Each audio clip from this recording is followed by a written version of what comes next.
Beetroot chutney சேர்க்க கடாயில் ஒரு 1.5 டீஸ்பூன் எண்ணெய் விட்டுக்கோங்க.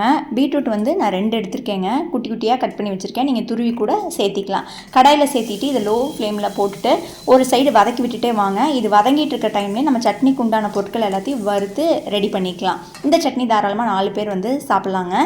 கடாயில் வந்து 1 டேபிள் ஸ்பூன் எண்ணெய் விட்டுக்கோங்க. 1 டீஸ்பூன் கடலைப்பருப்பு, லைட்டாக வறுபட்டதுக்கப்புறம் 1 டீஸ்பூன் உளுந்த பருப்பு, இது ரெண்டும் நல்லா செவந்து வரணுங்க. இந்த அளவுக்கு வந்ததுக்கப்புறமா ஒரு 1/2 டீஸ்பூன் மல்லி, ஒரு 1/2 டீஸ்பூன் சீரகம், இது ரெண்டுமே சீக்கிரமாக நமக்கு வந்து வறுபட்டு வந்துடும். இது வதங்கிட்டு இருக்க டைம்லேயே டக்குன்னு ஒரு கையளவுக்கு சின்ன வெங்காயம், கருவேப்பிலை, 2-3 வரமிளகா, 2-3 பல் பூண்டு போட்டு வெங்காயம் இந்த அளவுக்கு நிறம் மாற வரைக்கும் வதக்கி விட்டுருங்க. இப்போது ஒரு தக்காளி பொடி பொடியாக கட் பண்ணி வச்சுருக்கிறேன், அதையும் சேர்த்திக்கோங்க. ஒரு கொட்டை புளி அதையும் போட்டு நல்லா வதக்கி விட்டுருங்க. தக்காளி நல்லா இந்த அளவுக்கு மசிஞ்சு வந்ததுக்கப்புறமா 1/4 மூடி தேங்காய்ங்க குட்டி குட்டியாக கட் பண்ணி வச்சுருக்கேன், அதை சேர்த்திக்கிறேன். ஜாஸ்தி வந்து தேங்காய் வந்து போட வேண்டாம், சட்னியோட டேஸ்ட் வந்து இது வந்து மாற்றிடுங்க. கூடவே 1 டீஸ்பூன் உப்பு இதை போட்டுட்டு நல்லா கிளறி விட்டுருங்க. சைட்லேயே வந்து நம்ம பீட்ரூட் வந்து வதங்கிட்டுருக்கு, அது எப்படி இருக்குதுன்னு பார்க்கலாம்.